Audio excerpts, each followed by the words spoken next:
Deteksi dini kegawat daruratan pada kala 3 dan kala 4. Kegawat daruratan pada kala 3. Pertama, retensio plasenta. Retensio plasenta adalah terlambatnya kelahiran plasenta selama setengah jam setelah kelahiran bayi. Plasenta harus dikeluarkan karena dapat menimbulkan bahaya perdarahan, infeksi karena sebagai benda mati, dapat terjadi plasenta incarcerata, dapat terjadi poliplasenta dan terjadi degrasi ganas koriokarsioma. Etiologinya. Pertama, plasenta yang sukar dilepaskan dengan pertolongan aktif kala 3 bisa disebabkan oleh adhesi yang kuat antara plasenta dan uterus. Kedua, faktor predisposisi terjadinya plasenta akreta adalah plasenta previa, bekas seksio cesaria, pernah kuret yang berulang, dan multiparitas. Ketiga, bila sebagian kecil dari plasenta masih tertinggal dalam uterus disebut res plasenta dan dapat menimbulkan perdarahan postpartum primer atau lebih sering sekunder. Tanda dan gejala. Gejala yang selalu ada. Pertama, plasenta belum lahir setelah 30 menit. Kedua, perdarahan segera. Ketiga, kontraksi uterus baik. Gejala yang kadang-kadang timbul. Pertama, tali pusat putus akibat traksi berlebihan. Kedua, inversi uteri akibat tarikan. Ketiga, perdarahan lanjutan. Pertama, atonia uteri adalah suatu keadaan di mana terjadinya kegagalan kontraksi otot rahim yang menyebabkan pembuluh darah pada bekas implantasi plasenta terbuka sehingga menimbulkan perdarahan. Kedua, perforasi adalah lubang yang terbentuk pada dinding suatu organ tubuh. Perforasi dapat terjadi pada berbagai bagian tubuh, tapi lebih banyak ditemukan pada lambung, kerongkongan, usus halus, usus besar, rektum, dan kantong empedu. Ketiga, perdarahan terus. Keempat, tamponade gagal. Pencegahan. Upaya pencegahan yang dapat dilakukan oleh bidan adalah dengan promosi untuk meningkatkan penerimaan keluarga berencana sehingga memperkecil terjadi retensio plasenta, meningkatkan penerimaan pertolongan persalinan oleh tenaga kesehatan yang terlatih. Pada waktu melakukan pertolongan persalinan kala ketiga tidak diperkenankan untuk melakukan masas dengan tujuan mempercepat proses persalinan plasenta. Masas yang tidak tepat waktu dapat mengacaukan kontraksi otot rahim dan mengganggu pelepasan plasenta. Kedua, inversio iteri. Inversio iteri adalah keadaan di mana lapisan dalam uterus endometrium turun dan keluar lewat ostium uteri eksternum yang dapat bersifat inkomplit sampai komplit. Etiologi. Adanya atonia uteri, serviks yang masih terbuka lebar, dan adanya kekuatan yang menarik fundus ke bawah misalnya karena plasenta akreta, inkreta, dan perkreta yang tali pusatnya ditarik keras dari bawah atau adanya tekanan pada fundus uteri dari atas manuver kret atau tekanan intraabdominal yang keras dan tiba-tiba misalnya batuk keras atau bersin. Tanda dan gejala. Pertama, syok karena kesakitan. Kedua, perdarahan banyak bergumpal. Ketiga, di vulva tampak endometrium terbalik dengan atau tanpa plasenta yang masih melekat. Komplikasi. Jika tidak segera tertangani, ruptur uteri dapat menyebabkan perdarahan hebat pada ibu sehingga ibu mengalami syok hipovolmik yang berujung pada kematian ibu atau janin.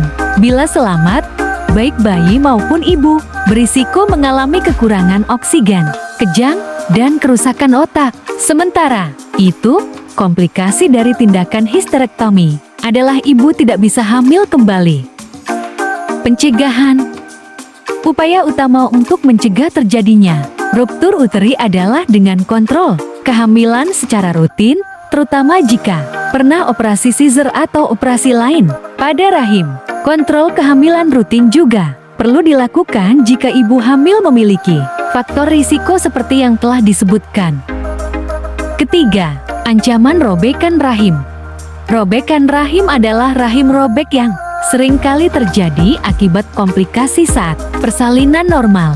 Kondisi ini terjadi terutama pada wanita yang pernah menjalani operasi di area rahim. Ruptur uteri merupakan kondisi gawat darurat karena dapat berakibat fatal baik pada ibu hamil maupun janinnya. Etiologi. Pertama, rahim terlalu meregang karena kehamilan kembar, polihidramnia, atau makrosomia. Kedua, terlalu banyak mendapat obat induksi persalinan. Ketiga, pernah operasi pada rahim sebelumnya, misalnya operasi angkat miom. Keempat, pernah melahirkan sebanyak 5 kali atau lebih grande multipara. Kelima, usia kehamilan lebih dari 40 minggu, kehamilan postterm. Keenam, mengalami perlengketan plasenta, plasenta akreta. Ketujuh, memiliki kelainan pada bentuk dan struktur rahim. Kedelapan, mengalami cedera di area perut, misalnya akibat kecelakaan atau tindakan kriminal. Tanda dan gejala. Pertama, nyeri hebat di perut yang terjadi secara tiba-tiba.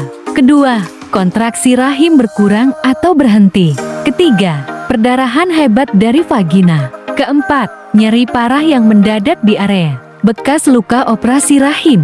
Kelima, penonjolan di perut bagian bawah dekat tulang kemaluan. Keenam, denyut jantung sangat cepat, takikardia. Ketujuh, tekanan darah menurun drastis, hipotensi. Sementara itu, gejala robekan rahim pada janin adalah penurunan denyut jantung dan melambat atau berhentinya gerakan janin, fetal distress. Komplikasi. Robekan rahim dapat menyebabkan perdarahan hebat pada ibu sehingga ibu mengalami shock hipovolemik yang berujung pada kematian ibu atau janin. Pencegahan. Dengan kontrol kehamilan secara rutin, terutama jika pernah operasi caesar atau operasi lain pada rahim. Kontrol kehamilan rutin juga perlu dilakukan jika ibu hamil memiliki faktor risiko seperti yang telah disebutkan. Kegawat daruratan pada kala 4. Pertama, perdarahan postpartum.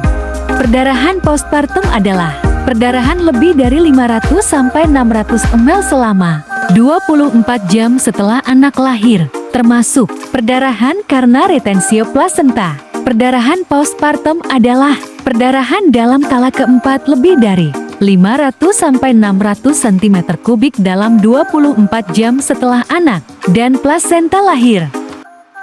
Etiologi. Pertama, sisa plasenta dan polip plasenta. Kedua, endometriosis puerperalis. Ketiga, perdarahan oleh sebab-sebab fungsional. Keempat, perdarahan luka. Komplikasi. Pertama, perdarahan postpartum. Kedua, infeksi. Ketiga, mastitis mamai membesar dan nyeri. Dan pada suatu tempat, kulit merah, membengkak sedikit, dan nyeri pada perabaan. Keempat, tromboflebitis terbentuknya pembekuan darah dalam vena varicose superficial. Kelima, luka perineum. Pencegahan. Dengan pemberian obat oksitosin setelah melahirkan untuk memperkuat kontraksi rahim. Kedua, robekan jalan lahir. Robekan jalan lahir adalah trauma yang diakibatkan oleh kelahiran bayi yang terjadi pada serviks, vagina, atau perineum.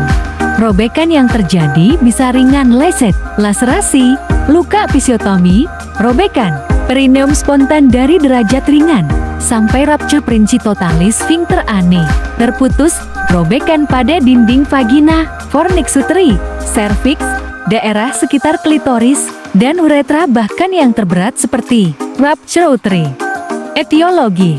Pertama, pertolongan persalinan yang semakin manipulatif dan traumatik akan memudahkan robekan jalan lahir dan karena itu dihindarkan memimpin persalinan pada saat pembukaan serviks belum lengkap. Kedua, robekan jalan lahir disebabkan pula oleh sayatan episiotomi, robekan spontan perineum, trauma forceps atau vakum ekstraksi, atau karnaversi ekstraksi. Tanda dan gejala. Pertama, robekan pada area antara vagina dan anus yang berasal dari vagina. Kedua, nyeri yang biasanya baru terasa setelah persalinan selesai. Ketiga, perdarahan yang terus berlanjut. Meskipun ari-ari sudah keluar jika ruptur, perineum tidak langsung ditemukan. Komplikasi pertama, nyeri yang terus-menerus. Kedua, infeksi pada luka jahitan. Ketiga, luka robekan perineum terbuka kembali. Keempat, perdarahan. Kelima, nyeri ketika berhubungan intim. Keenam, tidak bisa menahan buang air kecil, inkontinensia urina atau buang air besar, inkontinensia tinja.